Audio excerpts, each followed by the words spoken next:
Monsieur, bonsoir. Merci d'avoir choisi RTI1 à la une de ce 20h. Les résultats des législatives partielles sont connus. La commission électorale indépendante a procédé à la publication. 26 candidats étaient en liste pour 6 sièges à l'hémicycle. Le scrutin s'est tenu dans la circonscription de Wanino, Jacques-Ville-Gueyo, Grand Bérébi, Séguéla et Niakara. Le porte-parole de la CEI dévoile les résultats dans ce 20h. Coup de filet réussi des douanes ivoiriennes. Les agents de l'unité mobile d'intervention rapide ont saisi plus d'une tonne de cannabis et 30 tonnes de sucre. Les fins limiers ont déjoué les plans des contrevenants. Ils ont été arrêtés à Grand Bassam pour certains et d'autres sur l'axe Akupé à Bengoro. Le dossier de ce 20h nous mènera dans la Maraoué, précisément à Bonon, ville située entre Boisflé et Daloa. Cette localité cosmopolite érigée en chef-lieu des départements a des défis à relever. Comment la ville peut-elle tirer profit de l'admirable coexistence de toutes ces communautés pour devenir prospère, attractive? Réponse tout à l'heure. Au moins 12 personnes ont péri et près de 140 ont été blessées aujourd'hui dans l'explosion d'une conduite de gaz dans un quartier résidentiel situé dans le centre de la Chine.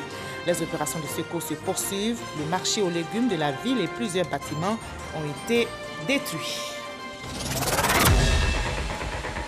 Soyez les bienvenus sur RTI1. Les résultats des législatives partielles sont connus. La commission électorale indépendante a procédé à la publication. 26 candidats étaient en liste pour 6 sièges à l'hémicycle. Le scrutin s'est tenu, je rappelle, dans les circonscriptions de Wanino, Jacques-Ville, Gueyo, Grand Bérébi, Séguéla et Niakara. Nous écoutons à présent le porte-parole de la CEI, Émile Broti. Résultats des élections législatives partielles du 12 juin 2021. Circonscription numéro 025, Mankono commune et sous-préfecture. Population électorale, 18 678.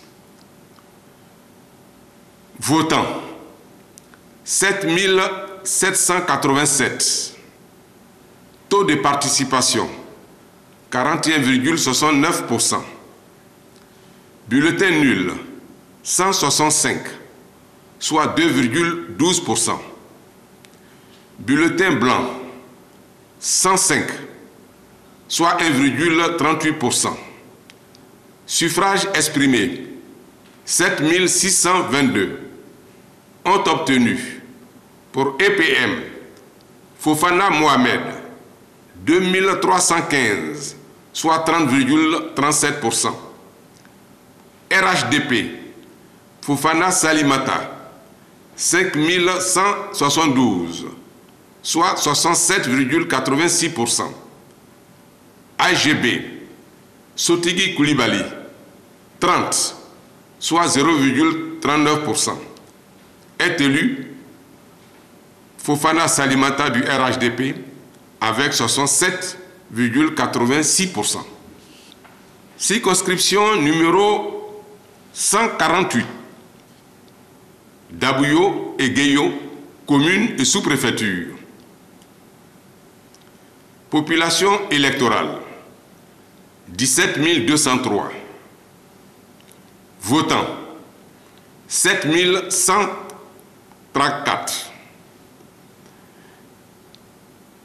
Taux de participation, 41,47%. Bulletin nul, 337, soit 4,72%. Bulletin blanc, 92, soit 1,35%. Suffrage exprimé, 6 797. Ont obtenu PFG, Kanga Amani Serge, 19, soit 0,28%. GEM, Balo Bafetegue, 17, soit 0,25%. RHDP, Dogui Marie Noël, 2725, soit 40,09%. Indépendant, Bobo Kwasi David, 20, soit 0,29%. PDCI RDA, Blaise Saï Félix, 3924, soit 57,73%. Est élu Blaise Saï Félix du PDCI RDA avec 57,73%. Circonscription numéro 203, Séguéla commune. Population électorale 16 267. Votants 4 345. Taux de participation 26,71%. Bulletin nul 70, soit 1,61%. Bulletin blanc 40, soit 0,94%. Suffrage exprimé 4 275. Ont obtenu PDCI RDA EDS Ali Bakayoko 383, soit 8,96%. RHDP Bakayoko Zoumana 3852, soit 90,11%. Est élu Bakayoko Zoumana du RHDP avec 90,11%. Circonscription électorale numéro 174, Dogo et Grand Béribi, commune et sous-préfecture. Population électorale 23 602. Votants 9 346. Taux de participation 39,60%. Bulletin nul 446, soit 4,77%. Bulletin blanc 60, soit 0,67%. Suffrage exprimé 8 900. Ont obtenu Aka Konan Kwame Armand 2781, soit 29%. PS Saré Niepo Edmond 20, soit 0,22%. RHDP Gosso Franck Gérard 2477, soit 27,83%. Indépendant Niaoué Guy Jérôme 27, soit 0,30%. FPI Yulo Rose épouse Niepa 93, soit 1,04%. EDS Yepawa Cyril 3642, soit 40,92%. Est élu Yepawa Cyril de EDS avec 40,92%. Atoutou Jacquesville, commune et sous-préfecture. Circonscription numéro 085. Population électorale 25 054. Votants 9 827. Taux de participation 39,22%. Bulletin nul 321, soit 3,27%. Bulletin blanc 65, soit 0,68%. Suffrage exprimé 9 506. Ont obtenu pour ECDC Lobo Anke Léon 4 338, soit 45,63%. EPJ Caillot de Modestie Mangué Nicodème Wilfried 16, soit 0,17%. UDC Esso Cès Mathias 40, soit 0,42%. Indépendant Adjussou Guipen 16, soit 0,17%. Unité Amour Paix Cromel Akba Marcel Luce 10, soit 0,11%. RHDP Yurugu Pierre 3744, soit 39,39%.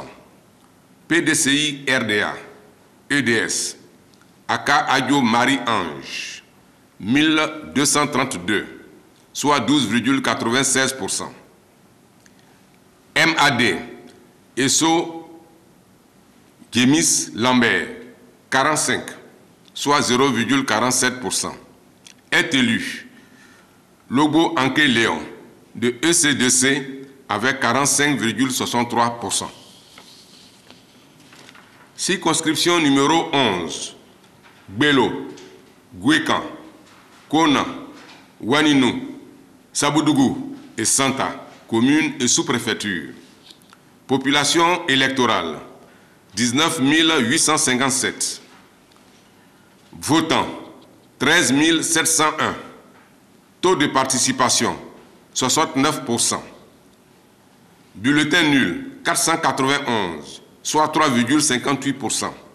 Bulletin blanc, 256, soit 1,94%. Suffrage exprimé, 13 210. Ont obtenu pour DDU, Diomandé Abdoul Amara, 5 869, soit 44,43%. Le RHDP, Mamadou Sanogo, 7 085, soit 53,63%. Est élu Mamadou Sanogo de RHDP avec 53,63%. Voilà, c'était la proclamation des résultats des législatives partielles par la commission électorale indépendante. Je rappelle, tenu dans les circonscriptions de Waninou, Jacques-Ville-Guéyo, Grand-Bérébi, Séguéla et Niakara. À marge de ces partiels, le ministre d'État, ministre de la Défense, Téné Birahima Ouattara, a visité le salon Shield Africa d'Abidjan, une rencontre qui a pour objectif de répondre aux défis de défense et de sécurité en Afrique. Au cours de cette rencontre, le ministre Téné Birahima Ouattara avait à ses côtés certains officiers supérieurs des pays voisins. Ahmed Traoré, Alexis Ouedraogo. Élever le niveau général de sécurité comme condition à la croissance économique dans les pays africains. C'est l'objectif du Salon international Shield Africa. Il présente les dernières évolutions dans les secteurs de la sécurité, de la défense et de la protection civile sous forme de présentation de matériel en stand et par le biais de présentations grandeur nature, démonstrations dynamiques et autres conférences et ateliers. Le Shield Africa est un très grand événement organisé par la Côte d'Ivoire tous les 2 ans, n'est-ce pas, qui met en exergue le savoir-faire des entreprises. C'est la raison pour laquelle nous, étant en Afrique du Sud, dans le cadre de la coopération Sud-Sud, en Afrique, nous avons voulu, n'est-ce pas, participer, n'est-ce pas, pour mettre en exergue les produits et le savoir-faire. Nous sommes fournisseurs de tous les corps d'armée en Côte d'Ivoire. Nous espérons aujourd'hui développer nos activités en renforçant notre présence. En plus de la fabrication des chaussures que nous faisons localement, c'est de produire également tous les habillements localement en Côte d'Ivoire. Pour le ministre d'État, ministre de la Défense, Shield Africa est le cadre de l'innovation technologique avec en plus des solutions efficientes adaptées aux pays africains. On me parle de 95 exposants et je dois dire que ce que j'ai vu est vraiment impressionnant. Vous avez toutes les gammes donc, de moyens de défense et de sécurité indispensables à une armée moderne, que ce soit au niveau de la formation, que ce soit au niveau de la protection des frontières, que ce soit au niveau de l'armement, que ce soit au niveau le plus simple. Donc je dois dire que toutes les solutions sont réunies à ce salon. Shield Africa s'adresse principalement aux décideurs des institutions publiques et privées. Il a été créé en 2013 et se tient chaque 2 ans à Abidjan. Et je vous livre à présent ce communiqué de l'état-major général des armées de Côte d'Ivoire. Le samedi 12 juin 2021, aux environs de 19h, une patrouille de reconnaissance des forces armées de Côte d'Ivoire a été l'objet d'une attaque complexe sur l'axe Téni-Togolokaye, localité frontière du Burkina Faso. Il s'agit d'une embuscade avec usage d'engins explosifs improvisés au contact duquel un des véhicules a sauté. La riposte du détachement a permis de sécuriser la zone et de porter secours aux blessés. Le bilan fait état de 3 morts et 4 blessés. Ces derniers ont été évacués et pris en charge. Le chef d'état-major général des armées présente ses condoléances à l'ensemble des forces armées de Côte d'Ivoire ainsi qu'aux familles des victimes et souhaite prompt rétablissement aux blessés tout en assurant tous leurs proches de sa compassion. Il réitère ses encouragements à leurs camarades encore sur le terrain. Le chef d'état-major général des armées rassure les populations de la détermination des forces armées, des forces forces de défense et de sécurité à continuer à agir pour leur protection et les appelle à une franche collaboration avec les forces engagées. Communiqué signé du général du corps d'armée Lassina Doumbia, chef d'état-major général des armées. Notre sécurité se renforce. On a appris ce coup de filet réussi des douanes ivoiriennes. Les agents de l'unité mobile d'intervention rapide ont saisi plus d'1 tonne de cannabis et 30 tonnes de sucre. Les fins limiers ont déjoué les plans des contrevenants. Ils ont été arrêtés à Grand Bassin pour certains et d'autres sur l'axe Akupé à Bengoro. Témoignage signé pour vous, Jean-Jacques Ouani. La première saisie de l'unité mobile d'intervention rapide humide des douanes ivoiriennes, 2 camions à bord desquels se trouvaient 600 sacs de sucre d'origine brésilienne, poids total 30 tonnes.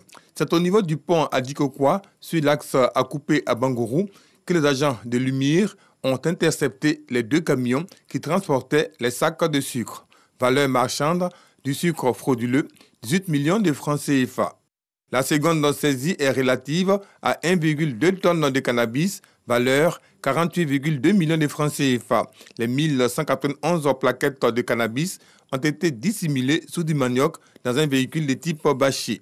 Ce véhicule a été bloqué par les hommes du commandant Ouattara Hippolyte, commandant de l'UMUR, au niveau du Vitib sur l'autoroute Abidjan-Grand Bassam. Ce beau coup de filet des douanes d'une valeur d'environ 67 millions de francs CFA a été réalisé grâce à des informations anonymes. Nous invitons la population à coopérer avec l'administration des douanes chaque fois qu'elle est au courant d'une situation de fraude, qu'elle n'hésite pas du tout à nous saisir de sorte à ce que nous puissions être promptes et rapides comme les saisies de sucre et de cannabis que nous venons d'opérer. Les contrevenants devront répondre de leurs actes devant les juridictions compétentes. Et tout est bien qui finit bien. Le dialogue a porté ses fruits. L'organisation des gérants de stations-service de Côte d'Ivoire suspend son mot d'ordre de grève. Le président de l'organisation, Kolodio Fofana, a annoncé la suspension du mot d'ordre de grève à l'issue d'une rencontre avec le ministre des Mines, du Pétrole et de l'Énergie. Communiqué de l'organisation des gérants des stations-service de Côte d'Ivoire, OSGCI. Suite au mot d'ordre de grève lancé par l'OSGCI le lundi 31 mai 2021, le ministre des Mines, du Pétrole et de l'Énergie, M. Thomas Camara, a reçu en audience le bureau pour une séance de travail le vendredi 11 juin 2021. L'OSGCI a décidé de la suspension de son mot d'ordre de grève initialement prévu du lundi 14 au mercredi 16 juin 2021. L'OSGCI invite par conséquent tous les gérants des stations-service de Côte d'Ivoire à lever le mot d'ordre de grève et à maintenir les points de vente ouverts jusqu'à nouvel ordre. L'OSGCI tient déjà à remercier le ministre des Mines, du Pétrole et de l'Énergie, M. Thomas Camara, qui a décidé de prêter une oreille attentive à leur situation. L'OSGCI rappelle à tous ses membres également que les discussions sont toujours en cours avec la tutelle en vue de trouver une issue favorable et définitive à leurs préoccupations. Fait à Abidjan le samedi 12 juin 2021, Fofana Kolodio, président de l'organisation des gérants de Côte d'Ivoire.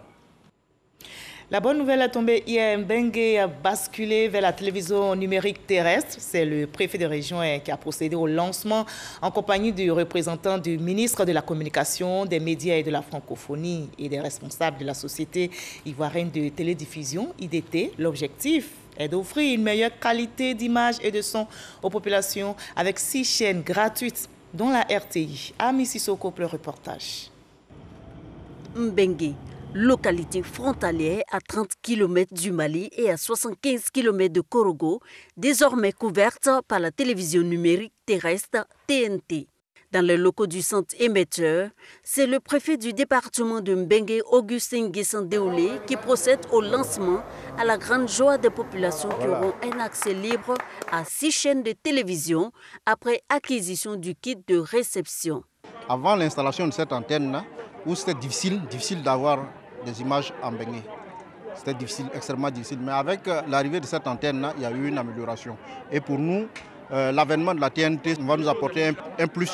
Ça a été une immense joie pour nous, population, d'avoir reçu les kits TNT à Bougou.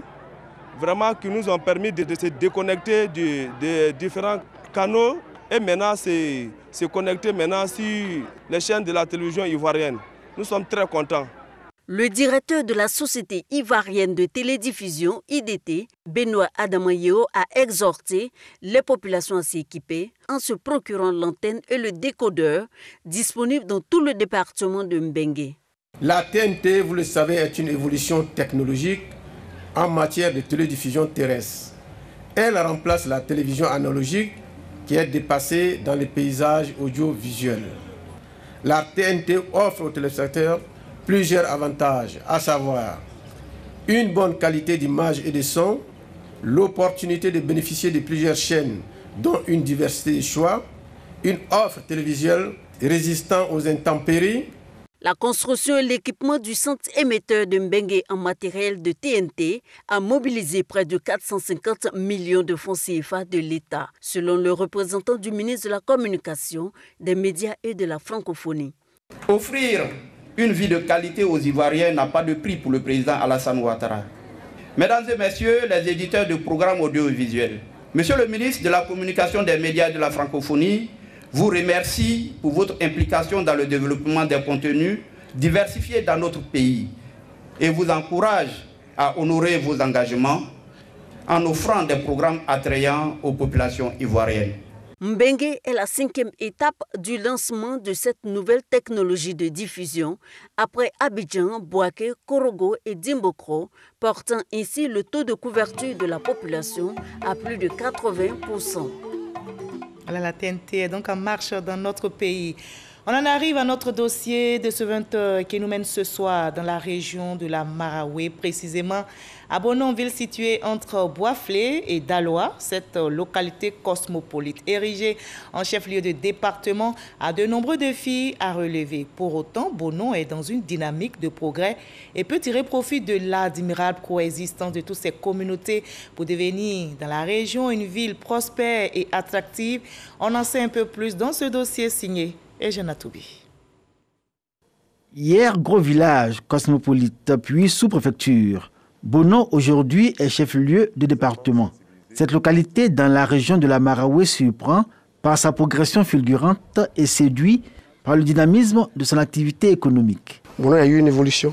Au niveau de l'hôpital, il y a une progression. Au niveau des routes, il y a une progression. Et au niveau des écoles, il y a encore une progression. Aujourd'hui, avec l'acte que vient de signer le chef de l'État, cela va obliger certains ministères à ouvrir déjà des directions départementales ici au sein du département de Bonon. Ça, c'est déjà un pas. Rapprocher l'administration des administrés. Un véritable challenge. La nomination de Claude Yapi Ogou comme préfet du département de Bonon. Cet administrateur civil a déjà pris la mesure de sa mission. Aujourd'hui, au niveau de Bonon, la jeunesse a un problème d'emploi. Il y a beaucoup de jeunes aujourd'hui qui n'ont véritablement pas de boulot au niveau de Bonon. Donc c'est un peu un cri de cœur qu'on lance à l'endroit de M. le maire et puis de toutes les autorités compétentes de la ville de Bonon. Nous avons bénéficié de l'ouverture d'une usine d'enfouissement d'ordures et les employés seront les yeux de Bonon. Alors donc vraiment, à ce niveau-là, les jeunes vraiment auront déjà de l'emploi. Et encore, nous avons envie la construction d'une unité de traitement de noix de cajou. Et les premiers employés, c'est la jeunesse de Bonon. Vraiment, on peut les rassurer pour dire que très bientôt, vraiment, il y aura une lueur d'espoir. C'est un paradoxe que les populations relèvent à l'envi pour épingler les jeunes. Ceux-ci ne sont pas acteurs de la forte production cacaoyère et de vivriers qui donne au département de Bonon le statut de grenier de la région de la Maraoué. Les jeunes sont plutôt actifs dans le secteur de mototaxi, secteur organisé par la mairie. La question de l'accessibilité des populations à l'eau potable, un casse-tête pour les autorités du nouveau département. Le château d'eau de la ville montre ses limites et son incapacité à satisfaire les besoins en eau potable. Aujourd'hui, Bonon est devenu une préfecture et la ville s'agrandit. Donc, problème d'eau, faut que vraiment on pense à ça. Ça nous fatigue beaucoup. Pour réduire le rapport au puits des populations, la municipalité a construit de bonnes fontaines dans plusieurs quartiers, comme ici. Dans ce quartier, une des zones d'extension de la ville de Bonon. Aujourd'hui, les habitants de ce quartier voient leur attente comblée. En réalité, la question du renforcement des ouvrages de desserte en eau potable est une affaire déjà réglée par le gouvernement. Sur instruction du président de la République Alassane Ouattara, ici, sur le même site que le premier château de Bonon, un second sera construit. Un autre également à Gobazra, village voisin. Ils seront tous alimentés à partir du fleuve Maraoué pour desservir l'ensemble de la population de Bonon et les 2 sous-préfectures qui composent le département. À l'hôpital général, les patients, visiteurs et personnels soignants se sont vite mis à l'abri du problème d'eau grâce à un forage dont s'est dotée la structure. Grâce à la clôture, nous évitons d'abord les accidents. Nos usagers sont en sécurité. L'équipe médicale également est en sécurité. Et nous n'avons plus les animaux qui déambulent dans la cour de l'hôpital. Certes, nous avons une maternité, mais nous n'avons pas de gynécologue. Bonon, département. La mairie, par ses actions dans tous les domaines du développement, a tracé les signaux de son progrès. Et aujourd'hui, la préfecture, dont les locaux ne sont encore sortis de terre, est attendue pour en assurer la continuité par la présence de structures déconcentrées. C'est le défi majeur auquel le préfet engage toutes les populations, autochtones, allochtones et allogènes de cette localité bouillante que bien de personnes appellent la petite CEDAO, au regard de son cosmopolitisme, son harmonie intercommunautaire et son exemplaire vivre ensemble. Alors, le vivre ensemble est donc en marche dans cette ville cosmopolite de Bonon. Les défis du nouveau département, c'était le dossier réalisé pour vous par Eugène Atoubé. Les prévisions météorologiques annoncent pour les prochains jours de très fortes pluies avec parfois des orages pouvant causer des inondations. À cet effet, M. Bouaké Fofana, ministre de l'Assainissement et de la Salubrité, invite les populations à éviter les zones à risque et à redoubler de vigilance. Ensemble, luttons contre les inondations. Centre d'appel ouvert 24 heures sur 24. Il s'agit du 27 22 50 80 50. Communiqué signé de Bouaké Fofana, ministre de l'Assainissement et de la Salubrité. Et on reste mobilisé contre la pandémie de Covid-19 qui sévit dans le monde. La sensibilisation se poursuit dans notre pays.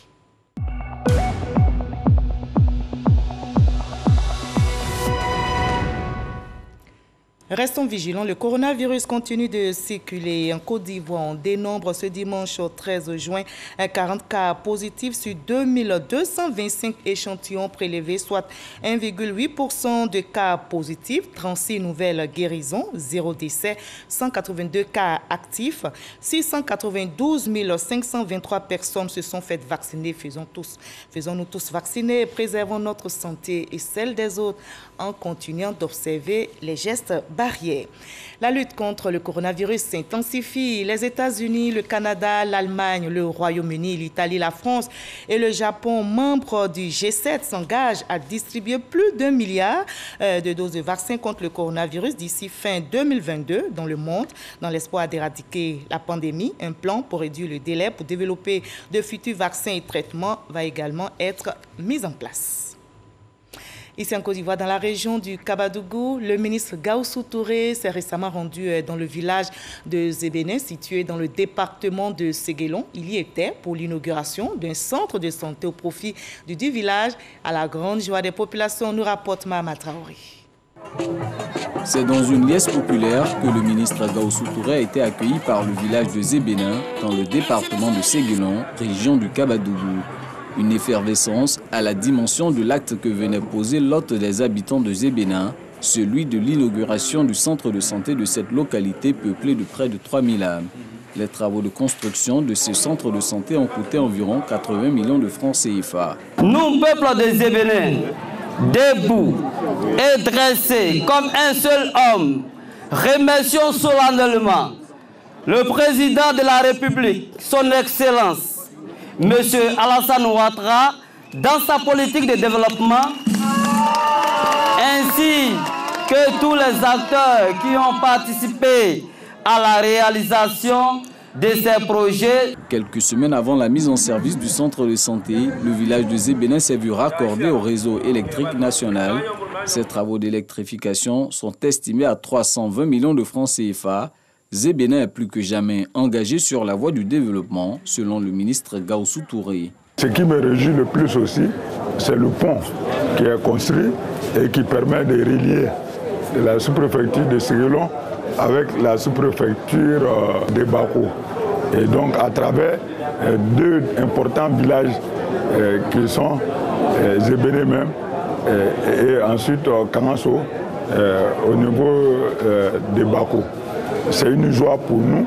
Au nom du président Alassane Ouattara, Gaoussou Touré a exhorté les populations à la paix et au vivre ensemble. La Côte d'Ivoire, quatrième pays producteur du caoutchouc naturel au monde, vient d'abriter le premier sommet mondial virtuel sur le caoutchouc. Mais quels sont les acquis enregistrés au thème de cette rencontre? Pour en parler, Herman Guivet a reçu au Dimanche Magazine Eugène Crémien, président de l'APROMAC, l'association des professionnels du caoutchouc naturel de Côte d'Ivoire. Voyons un extrait de leur entretien pour nous faire une idée. Je voudrais remercier M. le Premier ministre qui est venu en personne rehausser l'éclat de ce sommet mondial.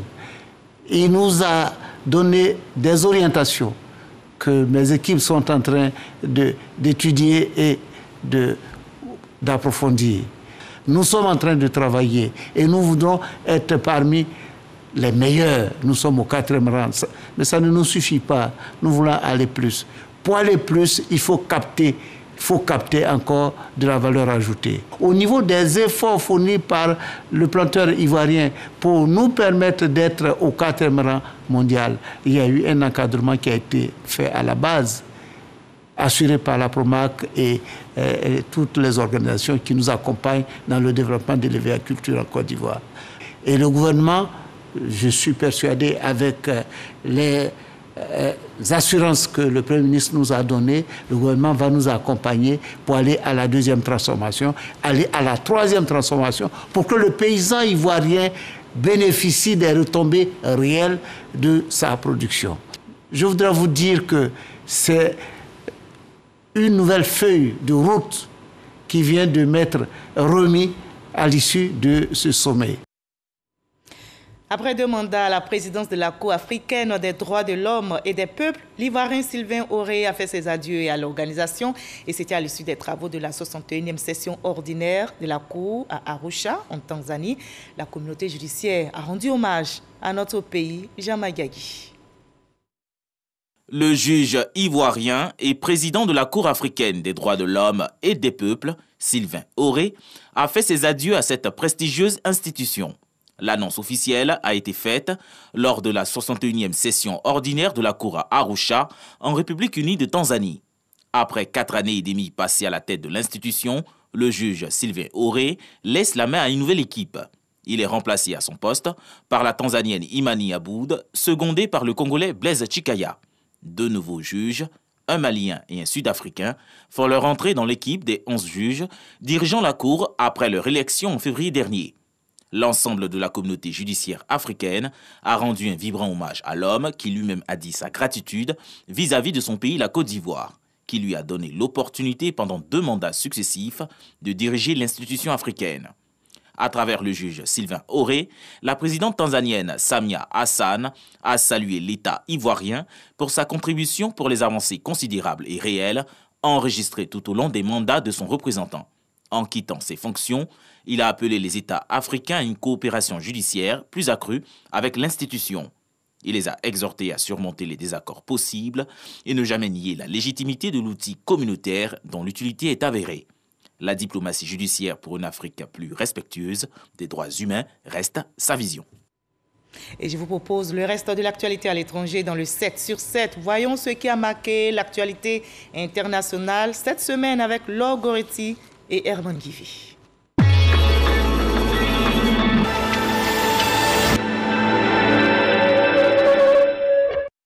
Le chef de Boko Haram, Aboubacar Sheko, se serait suicidé lors de combats entre le groupe djihadiste rival de l'État islamique en Afrique de l'Ouest. C'est dans un enregistrement audio faisant état de sa mort publié par le groupe ISWAP que l'information a été donnée. Jusque-là, Boko Haram ne s'est pas prononcé sur cette mort annoncée de son chef et l'armée nigériane, quant à elle, dit mener des enquêtes. À Pretoria, en Afrique du Sud, Gosiame Tamara Sitole, une femme de 37 ans originaire de Pretoria, a mis au monde 10 bébés lors du même accouchement le 8 juin dernier. C'est le nouveau record mondial après une femme d'origine malienne ayant eu 9 enfants en même temps en mai dernier. Nous avons envoyé un signal clair aux États-Unis quant à notre volonté de résoudre cette question de manière juste et équilibrée en suspendant le doublement automatique de nos comptes, mesure légitime.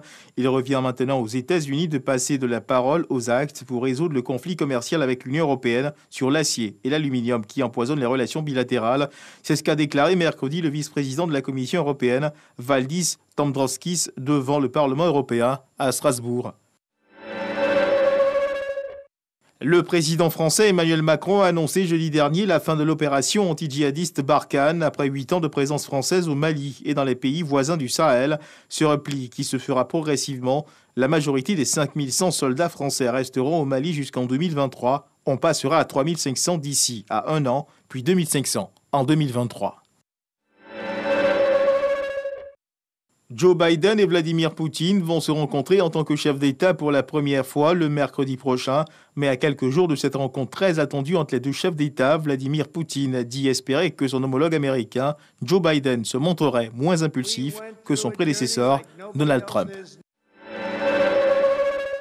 Le 12 juin 2016, le Pulse d'Orlando, une discothèque en Floride, avait été la cible d'un attentat terroriste perpétré par un homme lourdement armé au nom du groupe État islamique. L'attentat avait fait 49 morts et plus de 50 blessés. La discothèque gay d'Orlando va être désignée mémorial national. C'est ce qu'a annoncé samedi Joe Biden pour commémorer le 5e anniversaire de la tragédie. Ce dimanche matin en Chine, l'explosion d'une conduite de gaz dans un complexe résidentiel a eu lieu dans le district de Zhanguan, de la ville de Xi'an, dans la province du Hubei.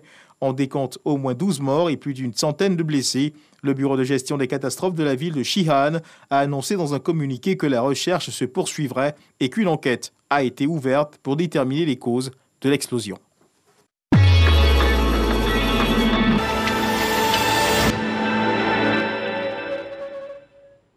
Voilà, ainsi va le monde. L'actualité revient à 23h avec Abdoulaye Koné. Demain 20h, retrouvez Fatou Fofana.